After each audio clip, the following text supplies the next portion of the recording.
নমস্কার। ঠাকুরের লীলা প্রসঙ্গে আজকে একটা যে প্রসঙ্গটা বলবো, এটা ঠাকুর গল্প করেছেন। গল্পের মধ্য দিয়ে ঠাকুর তার পার্ষদদের কাছে বুঝিয়েছেন নামের অমৃত সুধা কীরকম হয় এবং যে কোনো সম্পদের থেকে কত সম্পদশালী এই নাম ঠাকুর একটা গল্পের মধ্য দিয়ে আশ্রিত জনেদের বুঝিয়েছেন। অনেক বছর আগে কাশীতে এক দরিদ্র ব্রাহ্মণ ছিলেন। সেই ব্রাহ্মণ প্রত্যেক দিন সকালবেলায় স্নান সেরে বিশ্বেশ্বরের মন্দিরে এসে তাকে পুজো করে অনেকটা সময় পুজো শেষে ঠাকুরের কাছে ধন দৌলত সম্পত্তি টাকা পয়সা এগুলো চাইতেন আর কাঁদতেন যে ভীষণ দরিদ্র অবস্থা, ভীষণ রিলেটেড আমাদের প্রত্যেকের জীবনের সঙ্গে। যে ঠাকুর যে প্রসঙ্গগুলো বলেন, ঠাকুর যে গল্পের ছলে যে মুক্ত ছড়িয়ে যান, এগুলো কিন্তু আমাদের প্রত্যেকের জীবনে প্রতি মুহূর্তের আমরা যোগ স্থাপন করতে পারি। প্রতি মুহূর্তের এগুলির মধ্যে কিন্তু একটা যোগসূত্র ঘটে যায়।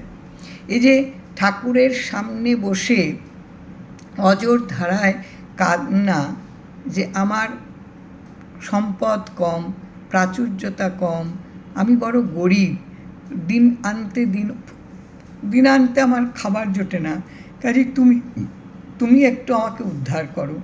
এটা বোধহয় আমাদের মতন লোকেদের প্রায় প্রত্যেকেরই একটা ঠাকুরের কাছে চাওয়া। ঠাকুরের গল্পের মধ্য দিয়ে বুঝিয়ে দিলেন কি সুন্দর করে যে এই চাওয়াটা তো প্রত্যেকের মনের চাওয়া। একদিন প্রচণ্ড কাঁদছিলেন ঠাকুরের কাছে সেই ব্রাহ্মণ। বিশ্বেশ্বর স্বয়ং এসে তার সামনে দাঁড়ালেন, দাঁড়িয়ে বললেন যে এখানে তুমি কিছু পাবে না, তুমি বৃন্দাবনে যাও। বৃন্দাবনে গিয়ে তুমি দেখো যে সেখানটায় সনাতন সাধু আছে, ভৈরবী সনাতন সাধু আছে, তার কাছে গিয়ে তুমি যাও, তুমি এখান থেকে বৃন্দাবনে যাও। কথাটা শুনে সেই দরিদ্র ব্রাহ্মণ পায়ে হেঁটে একটু একটু করে অনেক দিন পর গিয়ে বৃন্দাবনে পৌঁছলেন। পৌঁছে বৃন্দাবনে গিয়ে সেই সনাতন সাধুর সঙ্গে সে দেখা করলেন। দেখা করে তাকে প্রণাম করলেন। প্রণাম করে তার কাছে সম্পদ চাইলেন। বললেন সমস্ত কথা, যে এরকম স্বয়ং বিশ্বেশ্বর আপনার কাছে পাঠিয়েছেন, আপনি আমাকে সম্পদ দেবেন, কাজেই আমি আপনার কাছে সম্পদ চাইতে এসেছি, আপনি আমাকে সম্পদ দিন। তখন সেই সনাতন সাধু তাকে বললেন বেশ চলুন, বলে একটা ছাইয়ের গাদার কাছে তাকে নিয়ে গেছে। দূরে দাঁড়িয়েছিলেন সেই সনাতন সাধু। বলেন এখানে তোমার যে চাওয়া, সেই চাওয়া অনুযায়ী জিনিস আছে, তুমি খুঁজে দেখো। অনেকক্ষণ খুঁজতে একটা পাথর পেল। সেই পাথরটার সেই সনাতন সাধুকে দেখালো এই ব্রাহ্মণ। তখন ব্রাহ্মণকে সনাতন সাধু বললেন যে এটা হচ্ছে পরশ পাথর, এটা যেখানে ছোঁয়াবে সেটা সোনা হয়ে যাবে, প্রায় 12 কিলোগ্রামের মতন সোনা হবে এই পরশ পাথরের ছোঁয়ায়। কাজে এতে তোমার যা চাওয়া, তোমার যা অভাব অনটন সব মিটে যাবে এবং তুমি ভালোভাবেই থাকতে পারবে। তখন এটা নিয়ে সে ব্রাহ্মণ চলে এলো বাড়িতে এসে বৃন্দাবনে বাড়িতে এসেই সে শুয়ে ভাবছে যে আচ্ছা, ওই সনাতন সাধুর কাছে কী এমন সম্পদ আছে যে এই অমূল্য সম্পদটাকে ছাইয়ের গাদায় ফেলে রেখেছিল। এটা জেনেও তাহলে এর থেকেও খুব দামি কোনো সম্পত্তি তার কাছে আছে। এই পরশ পাথর দিয়ে আমার কোনো দরকার নেই, আমি সেই দামি সম্পত্তি কী আছে এটা আমার দরকার। পরের দিন সকালবেলায় গিয়ে সেই সনাতন সাধুর পায়ে লুটিয়ে পড়ে কাঁদতে শুরু করলো যে আপনার কাছে কী এমন সম্পত্তি আছে যে আপনি এই পরশ পাথরকে ছুঁয়েও দেখলেন না, ছাইয়ের গাদায় ফেলে রাখলেন, আমাকে সেটা আপনি দিন। আমার এই পরশ পাথরের কোনো দরকার নেই, আমাকে ওটা দিন। অনেকক্ষণ ধরে কান্নাকাটির পরে সনাতন সাধু বললেন যান, গিয়ে যমুনার জলে এই পরশ পাথরটা ফেলে দিন, ফেলে দিয়ে আপনি স্নান করে আসুন। স্নান করে আসার পরে অমৃত নামের সুধা তাকে দান করলেন। সে স্নাত হলো সেই অমৃত নামে। তার ভেতরের যেন একটা পরম শান্তি একেবারে জুড়িয়ে দিল সমস্ত প্রাণ।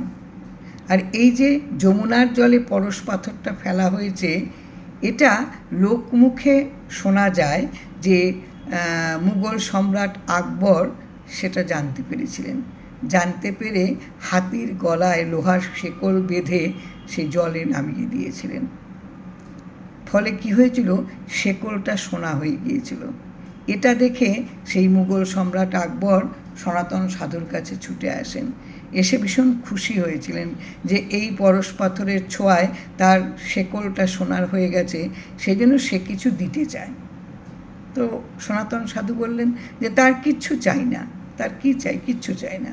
তো বারবার করে অনুরোধ করার পর বললেন, তখন বলছেন যে ঠিক আছে, তোমার ওই যে কেশি ঘাট, সে কেশি ঘাটের একটা কোনা ভাঙা আছে, ওটাকে সারিয়ে দিতে। তো মুঘল সম্রাট সেখানে গেলেন। গিয়ে এই কেশি ঘাটের যে কিনারটা যেটা দেখলেন, সেটা দেখে ভাবছেন যে এরকম এখানে তো এই ঘাট সারানোর মতন সম্পত্তি তার কাছে নেই। তিনি তো হচ্ছে ধন ঐশ্বর্যের বলশালী, ধন ঐশ্বর্যে সে বলবান। যে ঐশ্বর্য দরকার এই কেশিঘাটের ভাঙা জায়গাটা সারানোর মতন, সেই ঐশ্বর্য ওনার নেই। উনি হার মানলেন। এসে ওই সনাতন সাধুর কাছে গিয়ে বললেন যে আমার সেই ঐশ্বর্য নেই এই কেশিঘাটের কিনারা সারানোর। তখন সনাতন সাধু বললেন, আমার কিচ্ছু দরকারও নেই, যে যদি কেশিঘাটটা যদি সারানো যায় তো সারিয়ে দিন, না হলে আমার আর কিচ্ছু দরকার নেই। এগুলো সবটাই ব্রাহ্মণ দেখল। দেখে শুধু চিন্তা করলো যে এই ধন সম্পত্তির জন্য প্রত্যেকটা মানুষ শুধু ছুটে বেড়ায়, শুধু দৌড়ে বেড়ায়, কিন্তু আসল যে সম্পদ, আসল যে মানে ঐশ্বর্য, এটার সন্ধান মানুষ কিন্তু কখনো করে না। এই যে একটা তৃপ্তি, এতদিনের যে ভীষণ খিদে ছিল, এতদিনের যে ভীষণ কামনা বাসনা চাওয়া ব্রাহ্মণকে প্রতিদিন পীড়িত করেছে, প্রতিদিন কষ্ট দিয়েছে, প্রতিদিন দহন জ্বালায় ব্রাহ্মণ ভুগেছে। কিন্তু ব্রাহ্মণ বুঝতে পারল আসল সম্পদ কোথায়, আসল সম্পত্তি, আসল ঐশ্বর্য, আসল ধন কোথায়। আসলে এই কেশি ঘাটের এই যে জায়গাটা, এটা হচ্ছে সবাইকার একেবারে সবাই বিশ্বাস করে এটা হচ্ছে ভগবানের অমৃত ধাম। এখানটায় যদি তিনি কৃপা না করেন, তিনি যদি ইচ্ছে না করেন, তাহলে এই কেশিঘাট সারানোর মতন ক্ষমতা কারোর নেই। আর ওই যে যমুনা নদীর ওখানে প্রত্যেকেই স্নান করে মুক্তির জন্য। যে প্রত্যেকের যে লোভের কামনা বাসনা, যে প্রত্যেকের চাওয়া পাওয়ার যে দহন, এখান থেকে স্নাত হয়ে আসে মানুষ, এগুলো একদম বিসর্জন দেওয়া। এই যে এই গল্পগুলো ঠাকুর যে আশ্রিত জনের মাঝখানটায় বলেছেন, তার লীলা পার্ষদদের সঙ্গে এই প্রসঙ্গগুলো তিনি বলেছেন, এবং যারা সেখানে উপস্থিত ছিলেন তারা অনেকেই লিখে রেখেছিলেন নিজেদের মতন করে। সেগুলো পরে আমাদের সবরীতে এগুলো বেরিয়েছে গল্পগুলো। এই গল্পগুলো কিন্তু গল্প নয়, এগুলো কোনো রাজারানীর গল্প নয়, কোনো কল্প কথা নয়, এগুলো কোনো রূপকথা নয়, একেবারে সত্যি কথা, জীবনের কথা, ভীষণ সত্যি। আমরা কিন্তু প্রতিদিন প্রতি মুহূর্তে আরও চাই, আরও চাই, আরও কীভাবে টাকা উপার্জন করব, আরও কীভাবে আমাদের বৈভব বাড়বে, কীভাবে আমরা আরও আতিশয্যে নিজেকে কাটাতে পারবো, এই চিন্তায় মশগুল। যেটা ব্রাহ্মণের হয়েছিল, রোজ যে তার খাওয়া পড়া চলছিল, তারও বাইরে তার চাওয়া ছিল। সে গিয়ে বিশ্বেশ্বরের কাছে, ঠাকুরের কাছে তার ধন চেয়েছে, সে ধন সম্পত্তি, আরও বেশি টাকা পয়সা, ধন দৌলত, এগুলো চেয়েছে। কিন্তু যেগুলো চাইলে মনের সম্পদ বেড়ে যায়, সেটা চাইতে পারেনি। ভগবান যে অমূল্য রতন, তাকে সেবা করলে যে অপার আনন্দ এবং একটা অতুল ঐশ্বর্যের যে একটা সম্ভার পাওয়া যায়, যার কিনারা নেই, এটা কিন্তু আমরা সাধারণ মন বুঝতে পারি না। আমরা সবসময় ভীষণভাবে, এটা আমি ভীষণ দেখেছি, ঠাকুরের আশ্রমে গিয়ে বা কাউকে হাত দেখাতে গিয়ে, মানে যেগুলো বিশ্বাস করি আমরা, আমাদের সূক্ষ্ম অল্প বুদ্ধিতে আমাদের তো শুধু কামনা বাসনা, তাতে করে কিভাবে আরও উন্নতি করতে পারবো। কিসের উন্নতি করতে পারবো না, আমার আরও ব্যাংক ব্যালেন্স বাড়বে, আরও আমার ধন দৌলত বাড়বে, আরও সোনারূপো বাড়বে, আরও আমি অনেক বেশি সম্পদশালী হব এগুলোতে। কিন্তু কখনো আমরা কিন্তু চাই না যে আমি ওই ভগবান যে অমূল্য রতন, ওই রত্নটা পাওয়ার আমরা কখনো আকাঙ্ক্ষা করি না। তাই ঠাকুর বলছেন, নামের অমৃত সুধায় তুমি স্নাত হও, সেই অমৃত সুধা নিয়ে তুমি প্রতি মুহূর্তে যাপন করো, প্রতি মুহূর্তটা কাটাও। তুমি নামের মধ্যে থাকা মানে ভগবান তোমার সঙ্গে থাকবে, আর যার সঙ্গে ভগবান থাকেন অবিরত, তার তো কোনো কিছুতে কোনো চিন্তা নেই।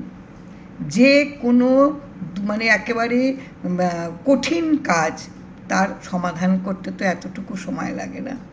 তাই এই ভগবান যে অমূল্য রতন, এই রত্নটা খোঁজা আমাদের হচ্ছে সবচেয়ে আগে দরকার। এই রত্নটা আমরা পাবো কি করে? নামের মধ্য দিয়ে। অবিরাম যদি আমরা নামের সুধায় যদি সুধা পান করি, তাহলে পরে কিন্তু আমাদের আর কোনো কিছুর অভাব থাকবে না। অপূর্ব চিঠি। জয় রাম, জয় রাম।